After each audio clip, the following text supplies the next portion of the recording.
being, good energy. YouTube, we're live. Sorry. As you're seeing, I got my janky camera set up today with all my my old lights. My camera's not working. It was working 5 minutes ago and wanted to go live rather than letting the three of you guys that are currently there let you guys hang dry. You're getting a little behind the scenes look of I guess we can show TikTok right now, but that's the camera set up in the background. That's where I film all my short form content. I haven't filmed as much short form content in the past month or two. I've been all in and spending a lot of the time, energy, money in trying to build up the YouTube long form stuff. We had a video pop last week. Jalen Milroe, it's got like 20,000 views on YouTube right now, which for long form, it's pretty good stuff. Go check it out. It's called the NFL's Secret Weapon. And I make the case for why the Seahawks should use Jalen Milroe like the Saints used Taysom Hill. And I go back and I find the plays that the Saints had success with Taysom Hill on. And then I found those exact same plays in Jalen Milroe's tape at Alabama. And I make the through line there. So it's a good little video there. Johan, what up, dude? Good to see you there. Travis, what's going on? Double dipping TikTok and YouTube. Yo, if you guys have any ideas for, content in the past that you guys have loved from me, I'm game planning how I want to do that this fall in terms of, there's only so many hours in the day. There's only so many games you can watch between college and NFL, the whole deal. Podcast wise, I'm very wary of, I don't want to be just like another kind of sports talk show, single talking head, all that. It's really, or like another kind of single interview type of show. Because it's kind of been done before. And, maybe I'm wrong in this, but the way that I'm wired is I kind of want to be, I want people to sit down for my show or whatever content that I'm giving out and it be unique. Like you're getting something different than you would get anywhere else. Not that you're trying to reinvent the wheel, but whether it's more editing investment, more research investment, unique topics, deeper dives, all sorts of different things. And if you check out my YouTube, you'll see that I'm diving into different content pillars. We're always thinking, always testing the whole deal. Rich Top Sellers asks, hey, Max, do you still throw football at all? So funny enough, I threw a football this past weekend for the first time in months. I was at a bachelor party in Austin. We did like the boat tie up at Lake Austin. Good time. A lot of drinks were had, but I threw a football with some of you guys will like this if you're Northwest recruiting hardos, but Jeff Lindquist was on the bachelor party as well. As our buddy Alex Wood, big TikTok creator, if you guys follow him, and threw a football with him. We used to train together. So we were the two biggest quarterback recruits in the state of Washington when I was in high school. He committed to UW. I went to USC, good dude. And so I was playing catch with him. We were joking around that it was like the good old days, except for this time we had a Coors Light in our other hand, not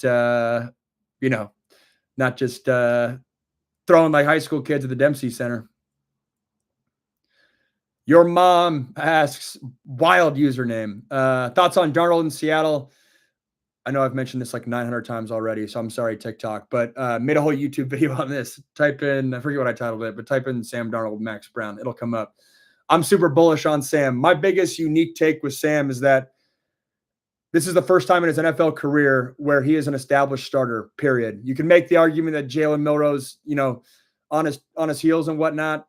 I don't buy that. And when it's the first time you're an established starter and you're not having to find your way in the NFL, I can make the case that I think you play more free as a starter and you can play at a higher level because you just internally are playing with a longer leash. So it wouldn't surprise me if Darnold plays even better than he has. I don't know if the offense will be as explosive because of what the Vikings had to offer, like talent-wise and Kevin O'Connell-wise, but I'm excited for Sam. I think he'll have a big year. Marco asks, why did I not get into coaching? That lifestyle is too gnarly, man. Too gnarly. And even when you make it in coaching, you just don't have autonomy over your life. And I don't like that. Even a guy like 4 years ago, Lincoln Riley had made it. Well, if USC shits the bed this year, there's a world where he's out of a job, has to uproot his family with young girls, move across the country to a city that maybe he doesn't want to live in. And so that just wasn't for me. And that's why I love working in content, because you can kind of create your own path. I love the business side of the content world. Like I love the game. I love looking at analytics and how did post perform and what's the strategic angle and how can I leverage this into that. It's why I went down the white collar route for like 5 years post football. And now I'm like fully into content, but I love that side of things, and have, aspirations to leverage the content as it continues to build into more business and initiatives and hopefully some nonprofit work and all that. So yeah, I don't see myself getting into coaching. I will say I could see myself like late if you get bored like 30 years from now in the media world, maybe going into coaching, but we'll see. Richard M. Nixon Gaming. Side note, I've been deep into the U.S. presidential history docs. Just watched a Bill Clinton one. Not what you thought you were going to get today. I actually bought his book that just came out. So we'll see that. Anyways, what are your thoughts on the Michigan scandal? Sounds like punishments are going to be handed down this month from the NCAA. I don't have a strong take here. I get why Michigan did it. I think it's kind of BS when schools can kind of proactively suspend themselves to then lessen the punishment. And it's funny because I'm actually working on a video behind the scenes right now called "What if USC was never put on sanctions?" Or like what I'm calling it, like what if the coolest program never got caught? And I walk through this scenario, like imagine how different college football would be if USC was never put on sanctions. I'd make the argument that Penn State sanctions were lessened because of the blowback the NCAA got from probably overdoing USC sanctions, knowing that everyone was doing what USC was, and to put the penalty they put on USC was crazy. Yes, I know Penn State's sanctions were firm, but they were not as firm as USC's. It's honestly kind of impressive that USC didn't go even more into the tank than they did. But imagine how different the college football world would be. Oregon would not be the premier program on the West Coast, at least not for that run. Nick Saban's run as the leader in college football still would have happened, but not to that same level. I'd make the argument that the landscape of conference realignment could be different because I've said this for years. The ACC was not better than the Pac-12. Maybe certain years here and there, but top to bottom over long periods of time, it was not better. I'd actually make the case that top to bottom over that decade period, the ACC was worse than the Pac-12. But the ACC had the flagship programs to carry the torch for the branding of the conference. If the Pac-12 had that with USC, I think the branding around the conference would have been different. I think the pressure for the Pac-12 to dissolve would not have happened. And to take it a step further, the conversations around Oklahoma and Texas joining the Pac-12, which happened in 2010, 2011, if USC was still nationally relevant year after year, that potentially could have shifted the tides where, maybe Oklahoma and Texas, I'm not saying it for sure happens, but maybe they think about that. And just the overall branding of the Pac-12 changes, the landscape changes. The landscape could be a lot different. What other factors are there? Like Sark and Kiffin, two of the biggest names in college coaching right now. If USC, maybe they took over for Pete Carroll in 2015 and not 2011. Maybe they never take over. Sark's stories may be different if he doesn't have the whole SC chapter and that blow up in his face. Pete Carroll, Seahawks Super Bowl, maybe that doesn't happen. The ripple effects of the USC sanctions, which started with the question of what you're talking about, Michigan sanctions, the whole landscape of football could be wildly different. USC would still be around, or Reggie Bush would still be around USC. All sorts of different ripple effects. Siobhan, which camera we got? Siobhan, good to see your name pop up again. It's going well. Appreciate you. I'm in recovery mode a little bit. I was in a bachelor party this past weekend in Austin. So a goal of mine, I've been tracking all of my workouts all year long, trying to get 5 sweats a week. Green means we got one in. Red means we did not. I got to get a full-on sweat. So if I'm golfing in overcast weather, that don't count. And I had my longest streak of the year, 14 straight days, which started after a bachelor party I went to in the beginning of May. And then I was 5 days in a row, no sweating after the 3 days I was on the bachelor party. And then the day after, a little recovery mode. So We're back on track today. The hardest workout back, or the first workout back's the hardest one. We're good to go though. All good problems. Not complaining. How legit is our offensive line this year? Petros, you talking USC? I think that's a big question. Losing Emmanuel Pregnon to Oregon is concerning for me. Luke, thanks, dude. Appreciate you, man. Max, good to see your name pop up again. What up, dude? For those of you guys hanging over there on TikTok, go check out my YouTube page. You've been rocking and rolling, leveling up the long form content, some good stuff there. Came out with the Cleveland Browns, the most awkward room in the NFL video this morning. It's a fun one.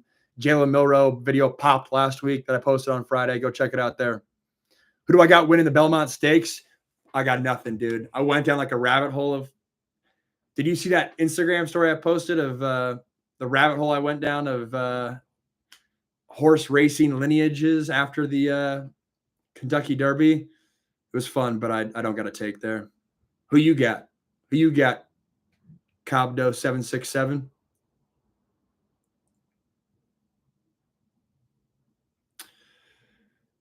Ibrima asking about Rider Lions. Honestly, my least favorite part about covering football and being a media member is covering high school recruiting. I don't know if it's because of my own personal experience, and it makes the hair on the back of my neck crawl up when we hype up these kids only for them to fall even further. Not every kid, but a lot of them. So I know of Ryder. I don't know his game. I don't know. I've just seen the dark side of the recruiting business that I have a hard time covering it, but I get it. It's a huge part of college football, but it's my least favorite part of covering the industry. Lucas Jones, 412, asks, who are the best athletes you faced in high school? The first name that pops up when you say that, I was in the same basketball conference as Zach Levine. So I was on varsity as a sophomore. So was he. He was on varsity as a freshman. But I remember the days of when Zach Levine would drop 28 a game as like a 5'10", scrawny, skinny guy, and he was like the lights out three-point shooter, and we would box and one defend him. And then the dude grew 8 inches, and it was like, this is stupid. Now he's a dunker, but he's also a three-point shooter. And sure enough, 4 years later, he's the slam dunk champion, fringe all-star, great NBA career. I know people sometimes are critical of him, but he's one guy. Played Miles Jack and Buda Baker in high school. Fun fact, my first win as a starter in high school was against those guys. So that was fun. Guy on TikTok that sometimes pops on these lives, Cassius Marsh, NFL defensive end. I was the backup when we played Oaks Christian. His squad were with Nick Montana, Joe Montana's kid. Who was that running? Malcolm Brown. I've never seen. Imagine this. For those of you guys that have not been in like football media rooms, I'm a freshman in high school. I'm a public school in Seattle. We sit down for our film meeting. This is before huddle and whatnot, so everyone kind of had to get together and watch the DVD. We turn on the tape of a 4-star running back, one of the top 5 running back in the country. We turn on the tape. Everyone's having a good time. We're high school. We just got out of the cafeteria. Everyone's like good vibes. We turn on the tape. This running back, it's like a highlight film of Malcolm Jones hurdling high school guys, and the room went dead silent. You could hear a pin drop because guys were like, "Oh, this is fun high school," to like, "Oh, shnikes. We got to face that dude in high school." One thing to face him in college. We got to face that dude in high school. Dude, when you face a 4 or 5-star running back in high school, it's one thing to face, receiver and all that. Running back's a different beast because those guys are different. User 17 asked, did you play a Ty Isaac? I did not. Ty Isaac was a summer roommate of mine in 2013. Good dude, man. And then transferred to Michigan. So we only had him for 1 year, but that's all I got. Kim, what's going on? Ali Struess, has Drake May developed, changed from your or all of our college scouting versus his first year in the NFL? Do you like Will Campbell for left tackle? Drake May was a pleasant surprise for me. I thought he'd have more of a acclimation period to the NFL. When I watched his film in college, he had some, weird throws, interesting interceptions where that kind of like, scratch your head a little bit, almost like a Jackson Dart versus like, Tyler Shuck. When you watch his film, it's super clean. The last year at Louisville, where there's like no throws, where it's like, dude, what were you doing? Side note, just made a whole breakdown video on Tyler Shuck. Check it out on my YouTube channel. It'll be on the NFL playlist. I tracked all his film from Oregon all the way to last year. But back to Drake Maye. So that was a pleasant surprise. So I think he has changed my opinion there.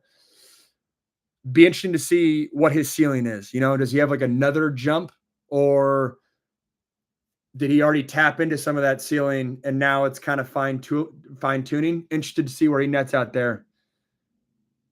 Allie, already watched the Tyler Shuck vid. Appreciate you. Big time. And then Will Campbell, I have the take that everyone does. I think arm length for a tackle is really important. I think it's easy to like poo-poo it and say, arm length, like dude balled out of the SEC. Why can't he do that in college? It's just different though. It's different when down in, down out, you're facing an NFL defensive end. I think that's a valid concern, but I buy the fact that the production he had indicates that his ceiling or his floor is very high, because even if he can't be a tackle, seems like he's athletic enough to be a big time guard. Side note, also random. Joe Alt was on my flight 2 days ago. I was like, dude, who's this guy in TSA pre? Like this tall ass, big ass dude. Like I'm 6'5". I'm like a lanky 6'5". I'm 225. That dude is, I actually didn't even look up what his roster height is. That dude is probably an easy 6'8". Easy 6'7". He's 6'8" and big, like, dude, athletic. And I was like, dude, is this guy going to sit in economy? No way. And then sure enough, last row, first class. But you want to see what an offensive lineman looks like? Joe Alt is made out of a freaking lab. Not sure how much content you shot over the weekend, but could the wifey do a weekend highlights clip of your batch party weekend? Love the idea, Travis. Love the idea. I did not capture that much content. It's funny when you're on these bachelor party trips, bachelorette trips might be different, but like, there's just not that many male content creators. So I'm always wary of like not wanting to be the guy that's like filming the whole weekend, especially on a bachelor party where like, guys are letting it rip a little bit. We got some content, but not enough to make a whole weekend highlights. I'm excited though. Actually, no, my wife's going to be out of town this weekend, and I'll be here. So it'll be 2 weekends until we get a wife's weekend highlights, Travis. Sorry about it, bro. Where do you rank Washington in terms of high school football talent? I've been out of the loop for a little bit. When I was there, though, definitely top 25 states. I don't know if that's like, yo, Max, we're top 15. Definitely top 25. So over the median line there. I mean, it's probably not top 10. Dude, we were up there. When I was in high school, we were up there. I'd say top 20, no questions asked. Maybe top 15.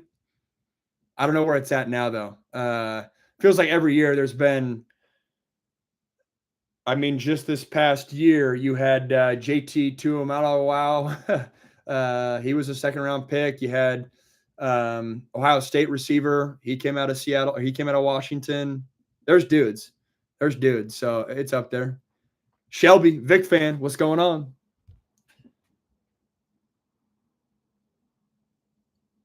How to get faster as a tall offensive lineman. Play basketball. Stay loose. Stay mobile. Don't worry about how much weight you're putting behind your back on the back squat, making sure you're doing all your form. Work mobility first, and the speed will come. KD, John, what's going on? What do we think Kevin Durant's going to end up next year, man?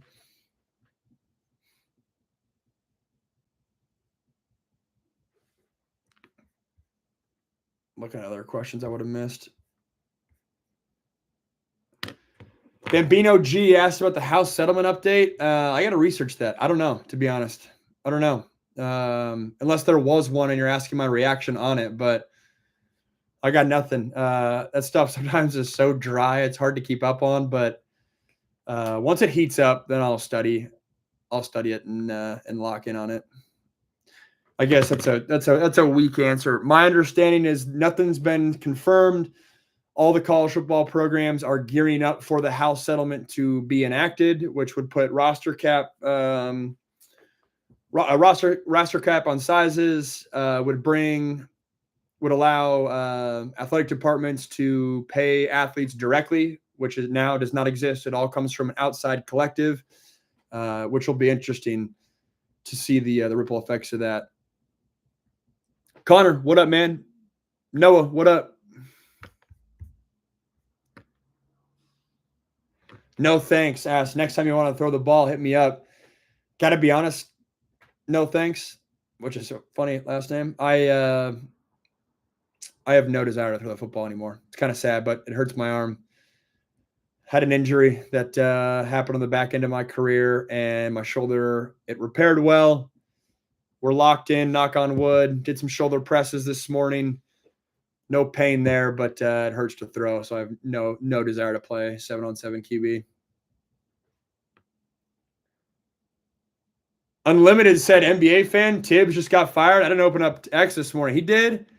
Damn, man. Tibbs has had some bad luck, man. He ran into the LeBron run in Cleveland. He could have been a lot different. And then Knicks, man, couldn't get over the hump. This was the year to do it, man. The fact that the Pacers are in the NBA Finals is wild. Like in the grand scheme of teams that have made the finals the past 15 years, 20 years. It's wild. Do I prefer big, strong slot receivers or small, quick ones? I'd say small, quick ones if I had to pick. But if you can be a big, strong, quick slot receiver, that would probably be my winner. But small and quick ones, just because you can do so much, especially in the RPO game. Like if you can just spit out a bubble screen and they can make a guy miss, that to me is just such an easy throw and such an easy completion to make that those guys are always my favorite. That being said, love big-bodied outside lane receivers. That's my jam. So two different vibes there. Travis, thanks for watching that video, man. It says KD got the same polo as the Joe Flacco does with the coach, owner, player. It's a reference to the YouTube video I posted this morning. So the handful of people that are on YouTube right now, after you hang out on the live, go check out the video I posted today. Mavericks make the playoffs next season? For sure, right? With a healthy AD, I guess it's not a given these these days, but Cooper Flag and Kyrie, like the Mavs aren't going to have the injury luck or lack thereof they had this year. I'm looking up the West because one of my pet peeves as someone who like has takes and all that is if I'm going to say that, then I owe it to you guys to tell you the teams that I think were in the playoffs this year that won't make it, right? Everyone's going to be pro player, which that's actually becoming more and more a pet peeve of mine when everyone's just pro player because you know you're not going to get backlash when you know good and well that not every single player can make it. Not every single player is going to make first team all pro. Not every single free agent acquisition is going to work out. So to me, it's a cop-out. It's a weak take when you're always pro player. All right, so Western Conference. Who made it this year that I don't think will make it next year? Dude, the Warriors are getting old, man. Warriors are getting old. Clippers, man. They sketch me out. Dude, I'm a Lakers guy. I'm a Lakers guy. But I think the Mavs make the playoffs. I think they'll one-up the Kings. That puts them in the playoffs. Ja, like where's Ja? They won 48 games this year. Damn. I think they get in though. The Spurs, though, right behind them. Spurs will be better next year. Who could take a step back? I bet Clippers take a small step back. I got Kings taking a step back. That'll open the window. Longtime USC fan here. Something I've always wondered. Do you know Cody Kessler's 40 time? From my time watching, I would guess 6'4", but I'd love to know your thoughts. Cody was faster than me, so if you're going to dog on Cody, you got to dog on me. We did 40-yard dashes. Dude, I ran like a 5.14. I was slow. I had the quick feet. That was like pre-trained, the whole 40 time. So I could get it down to like 5 flat. But Cody was like, what? 4.8, high 4.7s maybe. 4.8 though. West is a bloodbath. East is wide open next. Unlimited. Are you a Russ guy? Side note, I watched that like Russ pod with Carmelo Anthony. That was a good listen. That was a good listen. He talked about how Russ's career is fascinating to me, man. He goes from rookie of the year over some big time signal callers to like top tier quarterback to one of the steepest falls of any quarterback in recent memory. I don't have history on all the quarterbacks, but in my lifetime, one of the steepest falls, rapid falls of like any quarterback, but then's hanging around this year with the Giants. I think he'll start week 1, but we'll see. Just an interesting career. But his point was, when he throws that pick to Malcolm Butler in the Super Bowl, when you're sitting there in his mind thinking you let a Super Bowl get away from you, like that could have totally messed with your head. And that could have been like a total ugly situation, which, hey, maybe as you're listening to it, maybe it did play a role in the steep decline. But I don't think it did. But man, how detrimental that play could have been for your psyche and could have really ripped a guy like Russ up. Side note, this bachelor party I keep referencing that I was at Austin, classic dudes move. Got home late night, after night out, turn on the YouTube and watch like the top 100 greatest sports plays ever. I wish I had the link. Phenomenal YouTube video, and the Malcolm Butler interception's like number 3. So all-time play for Pad fans, absolute nightmare for Seahawks fans. Phenomenal YouTube vid. Phenomenal late night viewing with your boys. But yeah, you see the East is a bloodbath. Yeah, East is. I feel like the Cavs, dude. Why was it so classic that you knew the 64-win Cavs like this was going to happen? Same like when the Hawks won 60 games when they had Korver and Millsap and Jeff Teague and Kyle Korver and all those guys. Like you knew, all right, you can win 62 games. LeBron's going to beat you guys.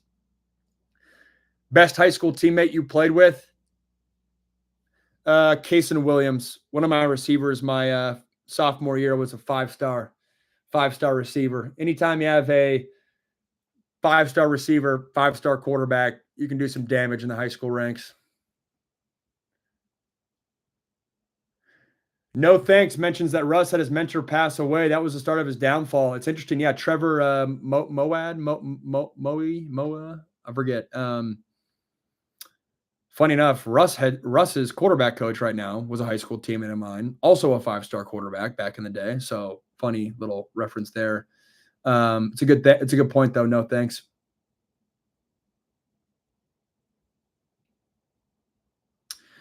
Travis Wilson asked about Mark Ingram, Cam Newton, RG3, all in the College Football Hall of Fame ballot. If you win the Heisman, you're in. So all those guys are going to be in. I did see the proposed win percentage to 59.5% to get Mike Leach eligible.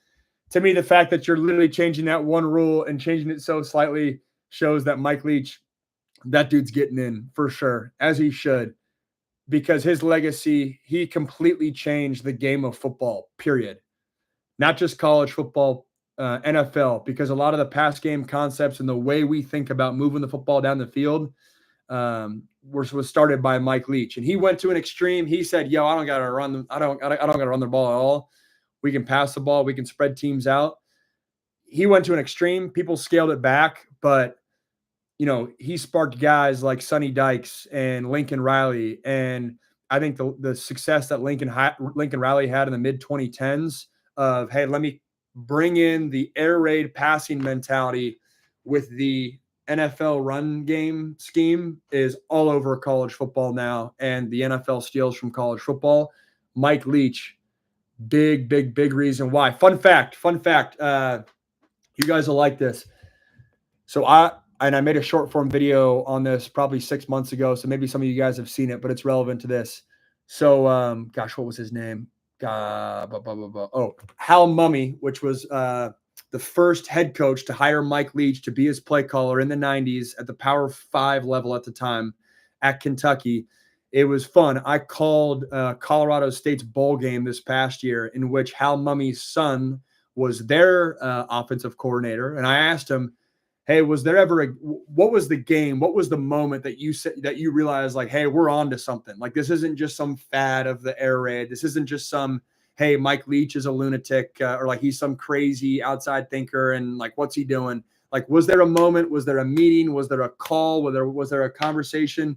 And he mentioned I think it was the 1998 game, not that significant of a game, but it was Kentucky when they beat Alabama. Tim Couch was their quarterback. It's the first time Kentucky, I think, had ever beat Alabama, Kentucky being Kentucky, Bama being Bama. And they did it on the back of a very high-flying passing attack, again, in the 1990s, which now it's mainstream, was not back then. And he said that was the game where the tide shifted, where people kind of looked at like, yo, how do you beat people when you don't have the talent they do?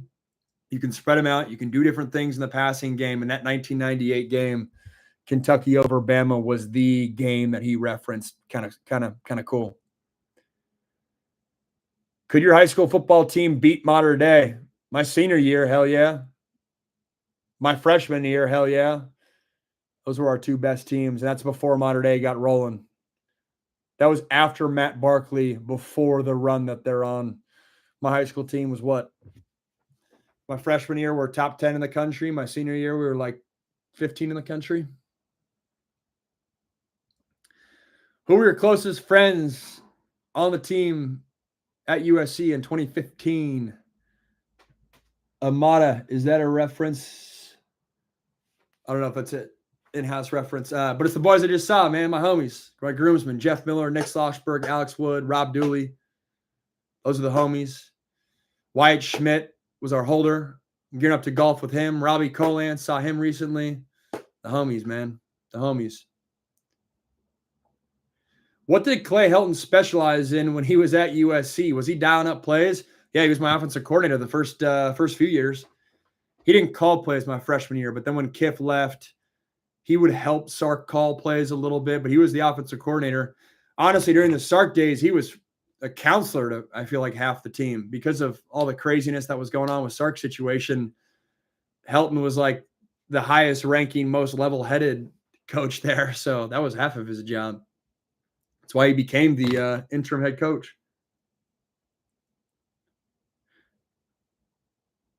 If you knew you couldn't fail, what would you go out and try? Johan, heavy hitter question. Johan wins the best question of the day. Little outsider, or outside of the box question. I feel like I kind of am trying it. I think the failing doesn't bother me as much. I think I got that bug out of my system when my football career didn't work out, and I, became one of the biggest busts of the past decade. I think my fear of failure kind of went out the window. Like, that doesn't bother me as much. Which is amazing. One of the biggest benefits of being a bust is you don't live with that, because my biggest fear coming out of high school was football not working out. That's exactly what happened. I think if your question was if money was no object, what would you go out and try? I'd quadruple down on the content path that I'm on. De La Salle and Don Bosco Prep were the two best teams in the country your senior year. My old roommate, Sua Cravens, would push back on that. He would always say that, like Marietta, where he went, Vista Marietta, he was always like, yeah, we're the best team in California. So I forget. Yeah. And honestly, this is a hot take, but one of the other, actually, that's not true. The other team in Washington in our own conference, they're down a level, but in our own conference, I'm pretty sure Bellevue won the national championship my senior year. This is a hot take. I've got into the debates with this a bunch of times, but Bellevue didn't want to play us our senior year. Bellevue thinks we didn't want to play them my senior year. That's BS. Bellevue knew they had a path to win the national title, and they wouldn't do that if they played the in-state team. So they went and played out of state. I was in those. I was a fly on the wall for those conversations. We wanted to play Bellevue. We scheduled that one team in Florida. They backed out on us my senior year to play on ESPN. We went back to Bellevue. They didn't want to play. That was Bellevue. And I kind of get it. They knew they had a path to a national title. To get there, they had to play a team from California. They wouldn't have got there playing a team from Washington, and they didn't want to play us. They also knew we had their number, man. Bellevue had lost 6 games in the past 15 years, half of which were to Skyline. They knew the deal. Sorry, a little high school football rant. There we go. Greg Rash, baby. There we go. There we go, Greg. Hell yeah. Hell yeah. Little update on terms of what's coming down the queue content-wise as well. We did a deep dive on why quarterbacks have a sophomore slump in the NFL, and will that happen to Jaden Daniels? That's coming up end of the week. That'll be cool. I mean, it's always funny. Like we never think the sophomore slump will ever happen because we're always drinking the Kool-Aid. But I think a lot of people would make the argument that CJ Stroud regressed a little bit last year, or he didn't progress last year. I don't think he's bad, but I saw the QB tiers list that came out, and he's QB tier 3 right now. You would have got a lot of hate for saying he was a QB 3 tier. Sorry. He was the 3rd tier for quarterbacks. Let me be clear with that verbiage. And it just happens. I think, things can fall into place one year and you get the magic. And then when you're now the hunted rather than the hunter, the mentality changes. It's hard to sustain that. But deep dive into that. Like, Mac Jones's progression fascinates me, where he has like a really successful freshman year or rookie year and then backtracks significantly. The whole conversation around that's fascinating to me. So dive into that. And then YouTube video coming out, how I'd build a dynasty at Oregon State on the back of Jensen Huang, the CEO of NVIDIA, for all you AI folks, how we'd build a national powerhouse in Corvallis. Even if you're not an Oregon State fan, the story we go down will be interesting for all college football fans. Both those videos coming out end of the week. And then fun video in the works. Can I drink coffee like an NFL coach for a week? I am going to try, and hopefully I don't kill myself. My Oura ring might go off the hook, but I'm gonna drink Dan Campbell's coffee routine for 7 days. Document it all. See how we do. That'll be fun. Coming out on YouTube for all you guys hanging out on TikTok over there. Keep a lookout for it. Being a former Gatorade Player of the Year, favorite Gatorade flavor, most underrated flavor, favorite Gatorade flavor. So I only drink Gatorade Zero nowadays, just not trying to pound that sugar these days. But if I was on my deathbed, only get one flavor, I'm going fruit punch, old trusty fruit punch. Most underrated is the white one. What do they call it? Like cherry mist or like glacier cherry or something, but white. Don't sleep on white. Who's my favorite sportscaster or sports personality? I always got respect for like Joel Klatt and Kirk Herbstreit because I admire that they have carved out the path they've carved out by not having a playing career to leverage and do that. Yes, they played at the D1 level, but they did not play at the same level as a lot of the big sports personalities right now. Most sports personalities leverage their playing career to get going down that path. I respect the hell out of the fact that Herbie and Joel Klatt didn't necessarily do that. Who else do I got for you, though?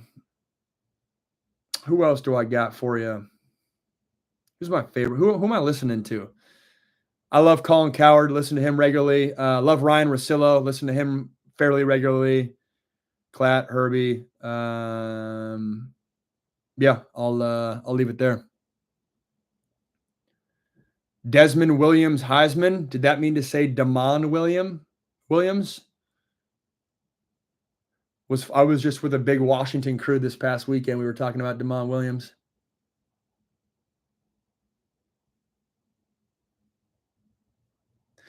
My question is, how did you meet your wife and how did she live the weekend analysis you provide us? How does she like that? Or how did she like mind it? How does it bother her? I mean, luckily she's a content creator herself. So, being filmed is not like the craziest thing. But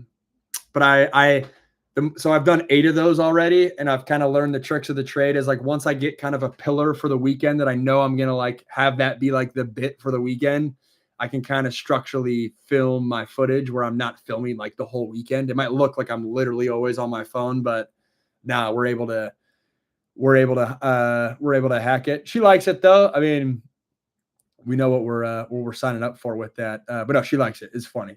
She's all about it. I wouldn't do it if she wasn't all about it. How did I meet her though? Funny enough, I met her at her first college party ever, summer of 2015, in summer at USC and most campuses. Like the only people that are on campus are either a lot of people that are on campus are just the student athletes. So there was like an athlete party at some house in 2015, and it was like the new volleyball players were there.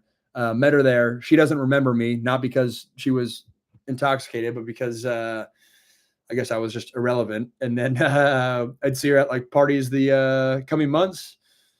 And then it took me like a year to start dating her. Funny, the icebreaker there was I'm a huge LeBron guy. She's a huge Warriors fan. They were playing in the finals, so that was our like little banter in the Snapchat moments. And then hung out one night. Rest is history. Almost 10 years later. Crazy. Do I have any ambition to get into coaching at USC? I don't. Someone asked that to start the live, so I won't go crazy into it, but coaching lifestyle is too gnarly for me. In my opinion, the people that, go down the coaching route are just, they're wired in a way where they literally can't envision a life where football is not part of it. Obviously, I like cover football for a living, but the lifestyle is too gnarly. SC water polo party, D's. You know what's up. Who is that? You know what's up. Funny enough, I know the exact parties you're talking about. I actually don't think it was a water polo party. I'm pretty sure it was it was in the street just north of the row, and some athletes like were in that house, and we like took over the back area. There was the water polo parties and the AE pie parties. That was a good time, man. Does Tom Brenneman ever mention his controversies or never speaks about it? No, he addresses it. Obviously, Tom's been super apologetic about it, but he doesn't shy away from it. He owns it. He honors it, or not honors it. He acknowledges it. The mill, baby. Hell yeah. Hell yeah. Cooper, what's up? Katie, what's going on?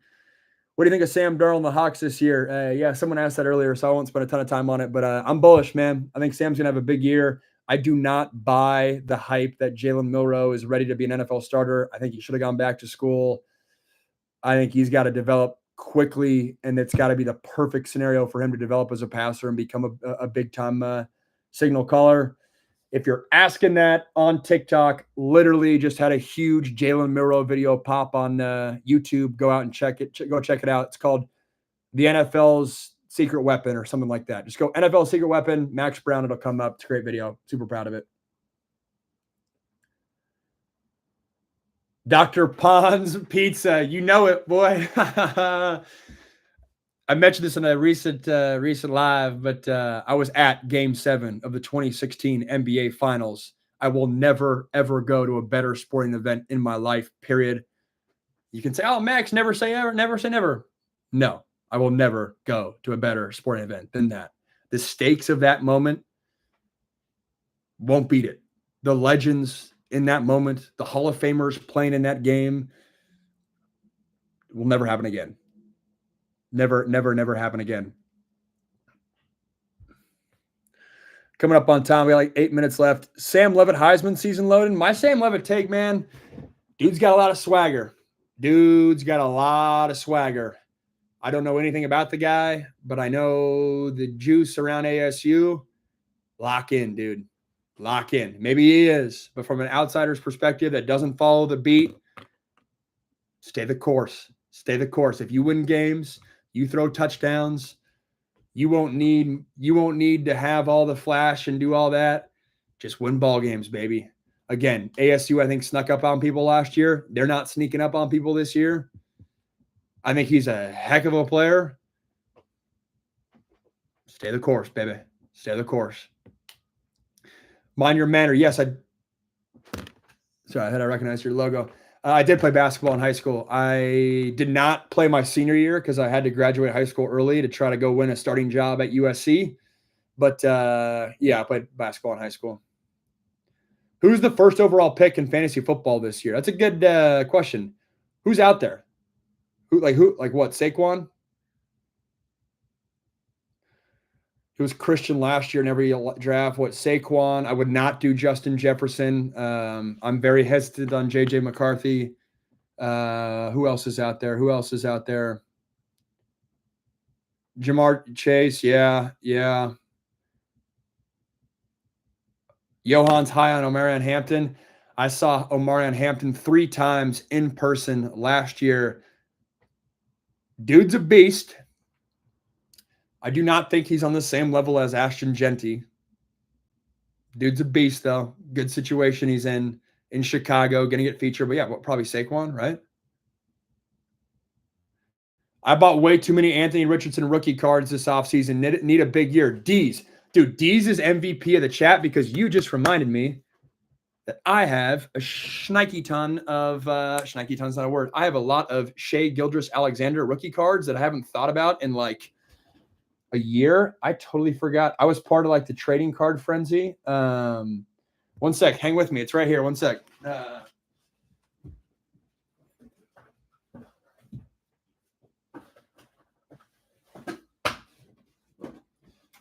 think they're in these boxes right here.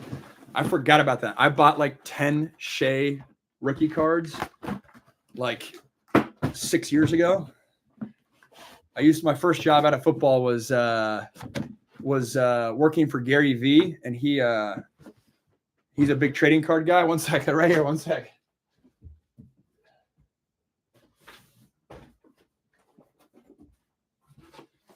Where are these things, man? They're here somewhere. They're here somewhere.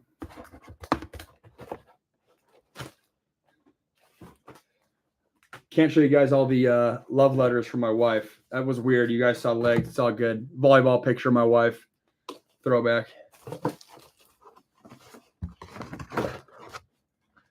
Throwback to this. Bull rookie card. What we got here? Bought like Tiger cards from the 2000 year. Anthony Davis. This is my favorite card. This is my best card. Back in the day, it was worth like, I don't know, $400. LeBron James rookie card. Tops. It's like one of those like little chrome situations. Gary Vee is big on cards, or at least he was, 5 years ago. Wait, where's these Shea cards at, man? Dude, hell yeah. D's. Thanks for reminding me. D's. Anthony Davis rookie card. Pelicans. Kind of sick. Dwayne Wade rookie card. Kind of sick. Shaq. I forgot I had these. Kobe Bryant. Actually, this might be my best card. Kobe Bryant. Bang. Dude, where are these Shea cards at, man? One of you guys jacked my Shea card. Yo, I forgot I got this. Let's go. Jason Tatum. Let's go. I haven't thought about these in a minute, dude. These. Good stuff. Now, where are the Shea cards at? I got a Ja. Got a Zion throwback. Kaepernick. Sneaky play. Tyler Hero. Dude, where are my Shea cards at, man? Sorry, this will be the last thing I cover. Sorry, what else you got? I'll answer another question while I do it. Seeing PSA grades on non-Pokemon cards seems weird to me. Dude, no. Where are the Shea cards? Bang. Got him. Dude, throwback to Bull. Got him. Dude, hype on that Jason Tatum card. That's good value. I probably only bought that for like, I don't know. Here we go here. P-Dub asked 2010 Smash Ivor Skyline back in the day. You already know the answer to that. We running you guys. I thought I had more than this. I got to get these graded. Shea Gilgeous-Alexander. Prism. Panini Prism. Rookie cards. There we go. All right. It's a good call. I haven't thought about those in 4 years. That's crazy. Dees, how much do you think?